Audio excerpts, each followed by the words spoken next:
heard anything on Zach yet? Well, he's still getting. We haven't sent a press release yet, because we don't have the answer. We're still getting evaluated by our docs. It's not going to be day to day, most likely. I'm sure it's going to be week to week. Now, Right. how many weeks I don't know. So that's where we're at, right? Yep. Still being Yeah. evaluated. We'll let you Yeah. know once. Yeah. we have You'll more send a information. press release. Yeah, once we know. That you mentioned it last night. Next man up mentality. Yeah. So I'm sure you guys are thinking of some of these things right now. You have a game tomorrow. I mean, is there a chance we maybe see Jiricek get some power play time or Bean or Maybe, those kind of guys? maybe. We'll see how it goes, but we have Provorov and Severson, and Jiricek is right there. Eventually, he's going to see those minutes. But yeah, that's an option. And the same thing with Jake Bean. Going on Jiricek, what does he need to do to earn more minutes and more trust from you? I don't know. He needs. He's playing really well right now, and I think we're putting him in a position to succeed. And sometimes we don't need to give more. Just stabilize what we're doing right now. Build that confidence. He's made some real good plays offensively. I think this young man is just growing and growing and growing and. He doesn't need to do more. He needs to just understand the game and getting used to it and feeling good about himself, and we see it more and more. So it's not a lack of confidence from our part. It's just making sure that we manage the young men.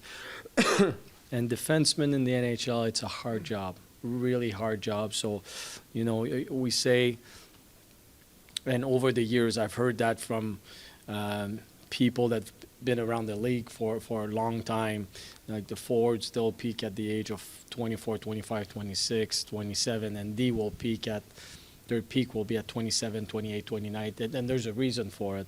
So, no, it's just, he's growing and he's playing good. A couple other updates, Corrali and Roslovic. Corrali is day-to-day, not an option for tomorrow, and Roslovic is an option for tomorrow. What about Nick Blankenberg? Where's he? 'Cause I figure he might be a piece of the solution here, maybe? No, he's not good to go.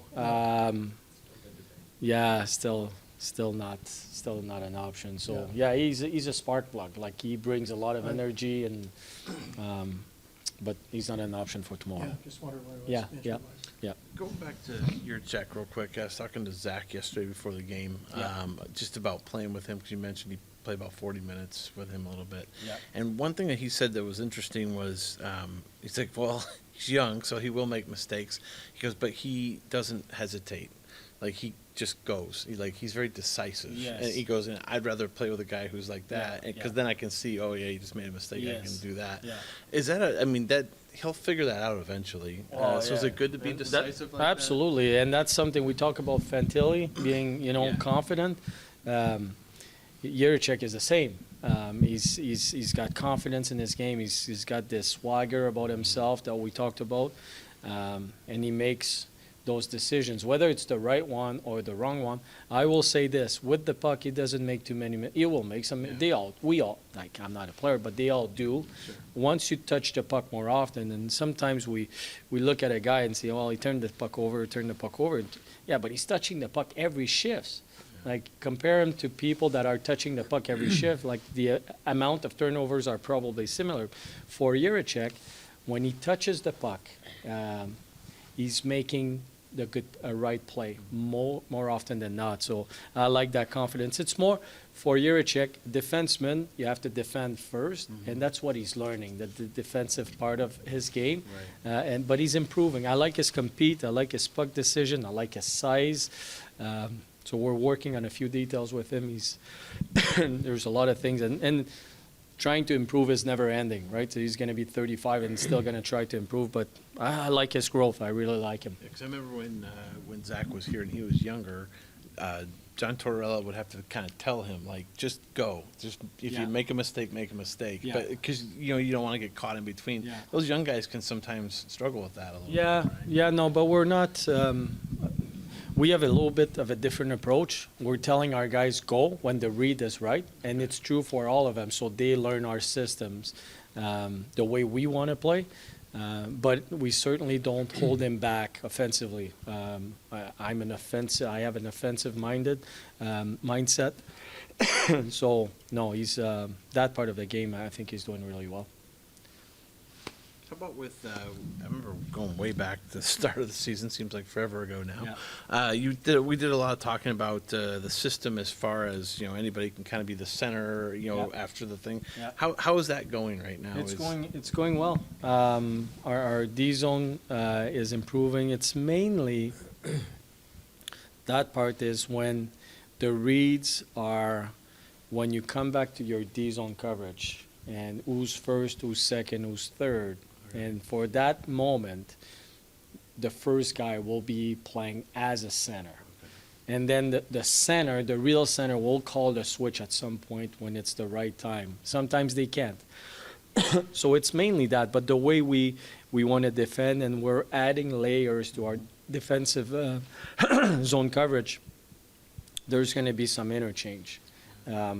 Vegas is really good at that. And the interchange are there to keep pressuring the puck, so we can kill plays and break out.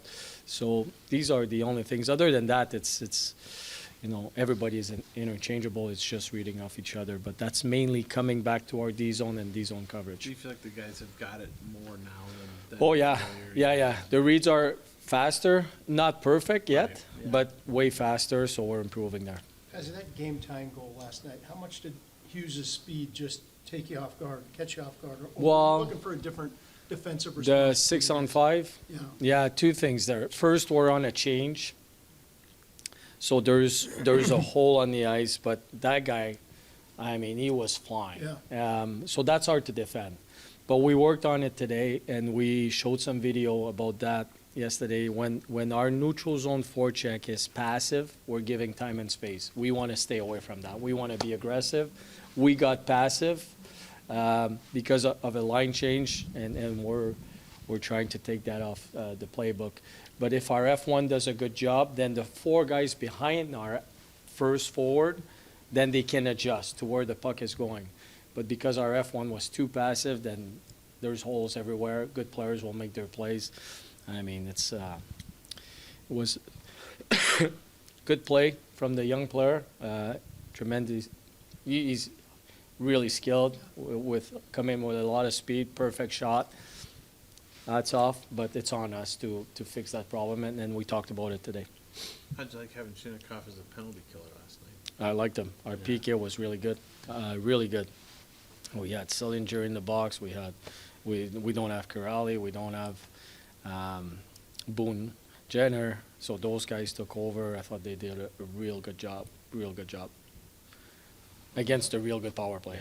Yeah. Yeah.